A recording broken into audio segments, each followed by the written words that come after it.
friends, welcome new subscribers. I'm Brian from Apex Detail. Today I'm in a good mood because I get to feature one of my favorite tools in auto detailing. And in case you've missed it, I absolutely love using the Rotary polisher. When I first started, you needed two things to get a job and keep a job in the detailing end or the auto body end of the auto industry, and that's learning how to wet sand and using the Rotary polisher. I'm going to feature one today that is economical. It's great for you guys just starting out to get some jobs in, get some jobs done, get some income flowing in. And if you want to graduate, upgrade from there, so be it. But this will last you because it's built like a tank, 6.5 pounds, impact nylon plastic casing, ball bearing construction. The casing for the motor and the gears is heavy metal, and it will not let you down. Change out that gear grease like I've showed many times. Keep the brushes new. Get an extra pair, swap them out every year or so. Keep the tool clean and cool. It will last you for quite some time and make its money back many times over. Let's head out into the shop. Look at this unit in great detail, and I'll show you some attachments, some pads and backing plates at the end. And if you have any questions to follow, you know what to do. Let's get started.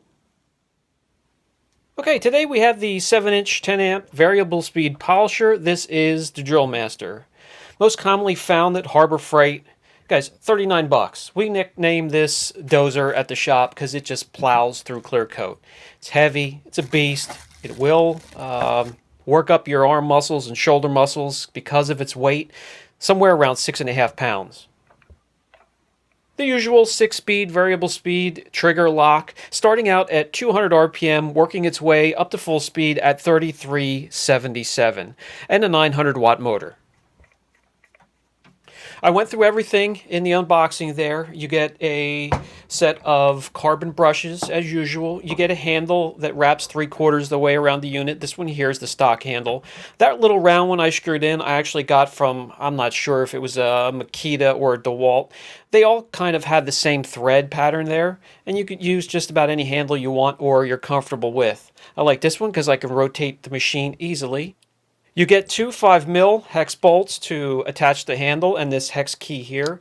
When you come onto this side, you're going to see a hole through the handle. Just slide the key in through the handle down to the bolt, and that's how you'll get it started.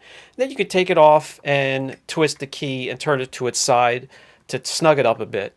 Nothing has to be really tightened down that hard on this polisher with the chance of stripping a screw or a bolt. Just snug.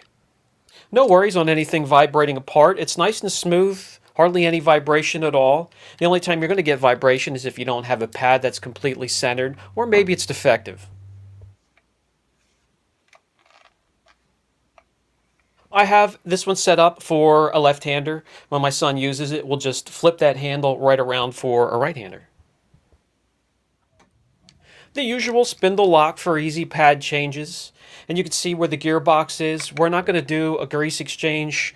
I've done that so many times, and you've seen me do it so many times. I'm even getting tired of watching myself do it, so we're going to skip that. This is the 6-speed. In Roman numerals here, we have the trigger and trigger lock assembly.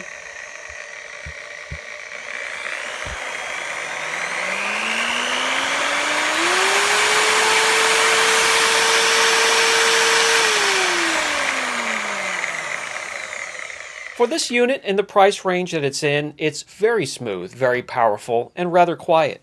To swap out the brushes, no need to remove any plastic casing. There's a little tab or a cap on either side you can unscrew. And we're going to just go ahead and replace these carbon brushes while I have the unit pulled out of the shop and show you how easy it is. Just a flathead screwdriver will do to loosen up the cap, take it out the rest of the way by hand. It is spring loaded, so when the cap is released, watch it doesn't fly and start rolling away on you, and you can lose it. And plastic threads, when you tighten it back up again, you don't need to torque it down, just make it snug.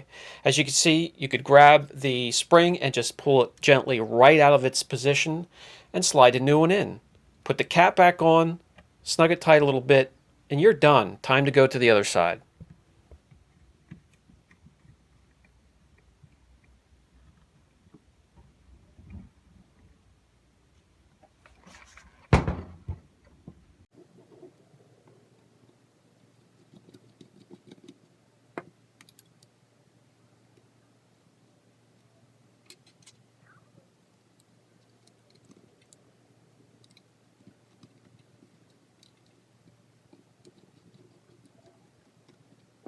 Very quick, very easy, we're done. Now we're not going to take a look at the gear end or the business end, but we are going to see what makes this thing tick down at the speed controls and the trigger. The only thing holding the handle together, 4 pan head Phillips head screws, 25 millimeters long. Let's get these guys out.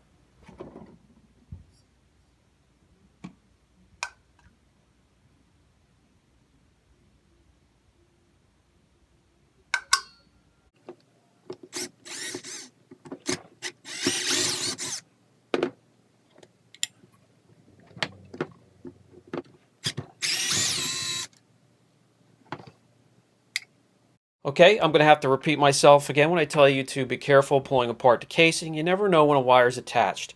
Here we get a glimpse of the inside of the high-impact nylon casing. Then we'll take a look at the wiring coming into the switch, which in turn goes to the control board, to the speed control, to the motor. Now, unlike the more expensive units, this is not a coated printed board to keep costs down. They got a simple board, laid down the components, got the wiring in the IC sockets, and did the soldering. This keeps costs down for the manufacturer and also keeps the cost down for us in return. If the trigger or trigger mechanism goes bad, easy to swap out, guys. It's a Hont switch from Hont Electrical, HT1004 series. Takes about a minute or two to swap out. Not much else in there to see, guys. Very simple, cost effective, yet very tough material in there. Not much to go wrong, and not much has. Putting the casing back together and running the screws back in, the ones that are deeply recessed into the casing, I'll just use a screwdriver. I'll run them in manually, snug them up a little bit, and if I have any that aren't deeply recessed, I'll grab the drill again.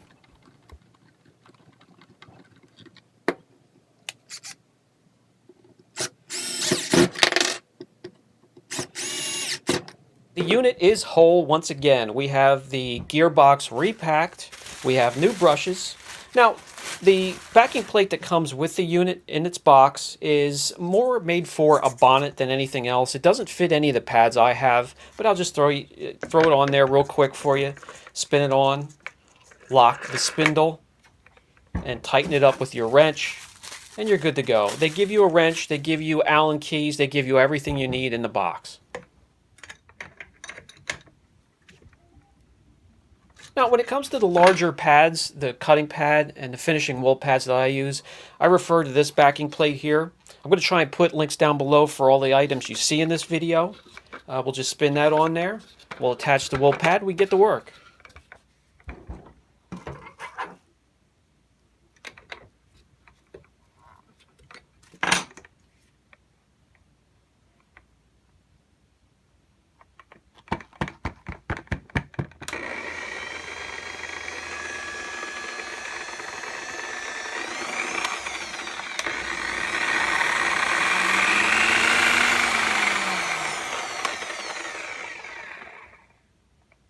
There are also a bunch of extensions you can order for your unit. I prefer this one here.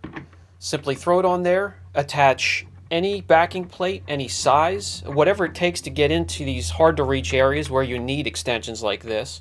I'm going to throw on a 3-inch backing plate and my favorite hybrid Lake Country synthetic wool pad.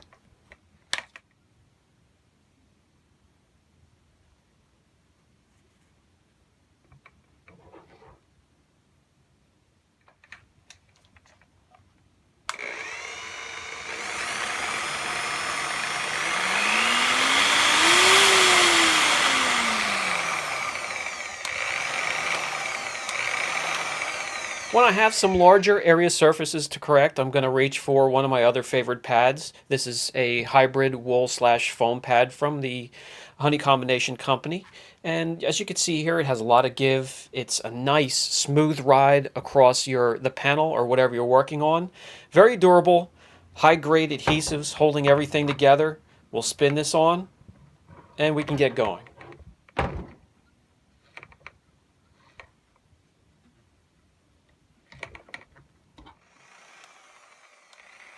This unit here, the Drill Master, is versatile, it's smooth, it's powerful, it's not noisy, highly recommended for the beginner.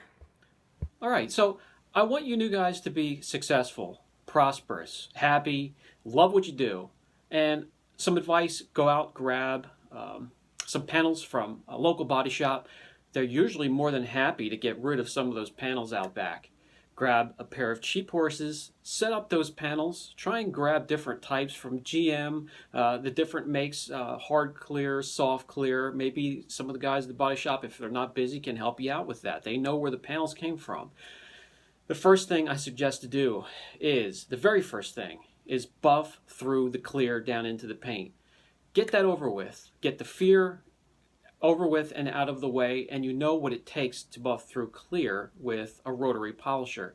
It's quite a lot. If it's not extremely soft clear coat, you're going to have to sit on one spot on an edge for quite some time, depending on the pad. So get that over with, and then from there you know what it takes to burn through, so practice not burning through from there. It's a lot less scary, you're a lot less nervous if you do it that way. If you have any questions, you'll always have me. I get back to everybody as timely as I can. It's getting a little bit harder the more I have, the more questions I get in, but I'm going to try and keep up with them because I care about all you guys and I really want you all to succeed. If you have any questions about rotary polishers, or this one here in particular, a great starter unit, don't hesitate. We're going to get to a lot of starter units and then more expensive units. I'm going to try and keep that balanced, kind of go back and forth, so everybody gets to see sort of what they want to see. All right, Brian from Apex Detail. Catch you in the next video.